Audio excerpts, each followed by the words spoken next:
ایک ملحد سے میرا مناظرہ ہوا تو وہ کہنے لگا کہ آپ دلیل دیں کہ اللہ موجود ہے. تو میں نے کہا کہ دلیل دینا میری ذمہ داری نہیں. آپ دلیل دیجئے کہ اللہ موجود نہیں. آپ اس کو ثابت کر دیں کہ اللہ موجود نہیں ہے. اگر آپ ثابت کر دیں تو ہم مان لیں. آپ ہم سے کیوں مطالبہ کرتے ہیں کہ اللہ موجود ہے؟ اس کو ثابت کیا جائے. دعویٰ آپ کا ہے اور دلیل ہم دیں. تو کہنے لگا نہیں دعویٰ آپ کا ہے. آپ دعویٰ کرتے ہیں کہ اللہ موجود ہے. جب آپ دعویٰ کرتے ہیں تو دلیل بھی آپ کو دینی ہے.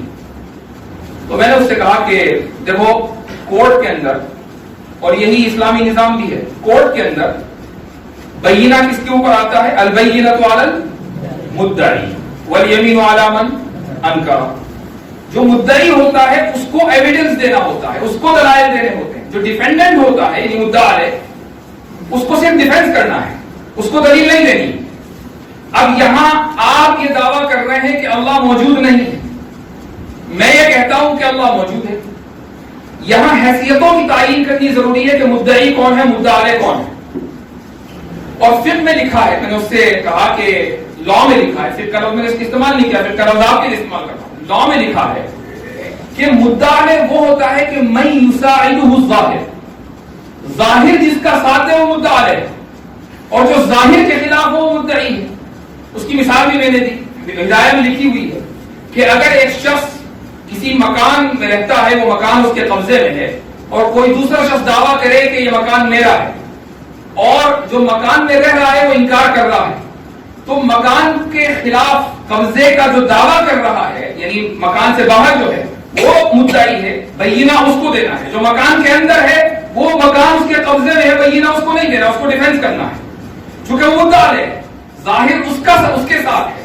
اسی طریقے سے میں نے اس سے کہا کہ تم دنیا میں ایک چیز ایسی دکھاؤ کہ جو خود بخود بن گئی، چاہے وہ چھوٹی سی گھڑی ہو، چھوٹا سا پرزہ ہو، کمپیوٹر ہو، مشین ہو، جو خود بن گئی ہو. اگر تم ایک مثال بھی اس پوری کائنات میں سے ایک مثال چھوٹے سے ذرے کی دے دو تو میں یہ کہوں گا کہ ظاہر تمہارے ساتھ ہے اور میں مدعی. اور اگر تم یہ مثال نہیں دے سکتے تو پھر ظاہر میرے ساتھ ہے، میں ڈیپینڈنٹ ہوا، میں مدعا علیہ ہوا اور آپ مدعی. اب جب آپ مدعی ہوئے تو دلیل آپ کو دینی ہے کہ اللہ موجود نہیں، مجھے دلیل نہیں دینی. اور یہ یاد رکھ لیجئے کہ ایک مرتد اور ملحد صبح قیامت تک مر جائے گا لیکن دلیل نہیں دے سکتا کہ اللہ موجود نہیں. اس بات پر اس کے پاس دلیل ہی نہیں. وہ بات شروع یہاں سے کرتے ہیں کہ یہ اہل اسلام کے یا اہل توحید کے یا اہل مذہب کے دلائل ہیں اور یہ دلائل ہمیں مطمئن نہیں کر پاتے. وہ یہاں سے بات شروع کرتے ہیں. میں ان کو پیچھے لے کر جاتا ہوں، میں ان سے کہتا ہوں کہ یہاں سے بات بعد میں ہوگی کہ ہمارے دلائل تمہارے اندر اطمینان پیدا کرتے ہیں، یعنی یہ بات بعد میں آئے گی. پہلے تم ہمیں مطمئن کرو کہ اللہ موجود نہیں ہے. اس بات کی کیا دلیل ہے؟ یہاں مرتد کو نانی یاد آتی ہے کیونکہ ان کے پاس اس تعلق سے کوئی دلیل نہیں. لیکن وہ کہنے لگا کہ دیکھیے اس نے اپنا کارڈ پھینکا. ایک کارڈ ہوتا ہے وکٹم کارڈ، تو وکٹم کارڈ اس نے کھیلا، جیسے وہ صورت نے کھیلا تھا وکٹم کارڈ.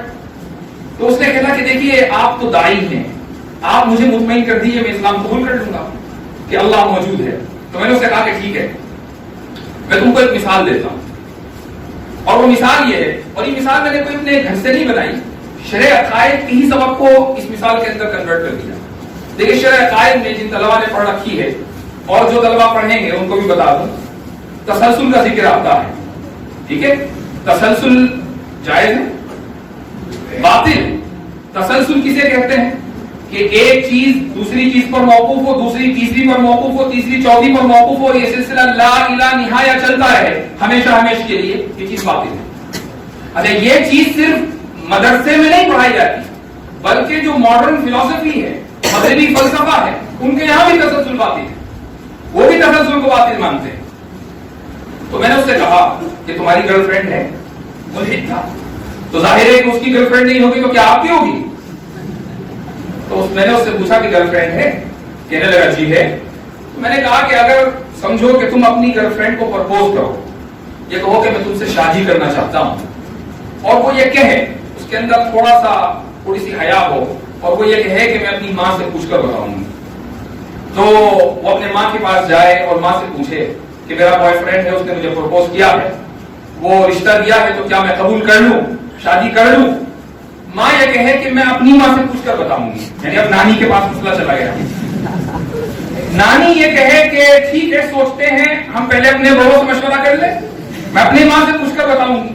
پر نانی آ گئی، سمجھ لیجیے 4-5 نسلیں اور ہو بلکہ اور پیچھے تک ہر عورت یہ کہے کہ میں اپنی ماں سے پوچھ کر بتاؤں گی، میں اپنی ماں سے پوچھ کر بتاؤں گی۔ تو میں نے اس سے پوچھا کہ بتا تیری شادی کبھی ہوگی؟ تیری شادی کبھی نہیں ہو سکتی۔ کیوں؟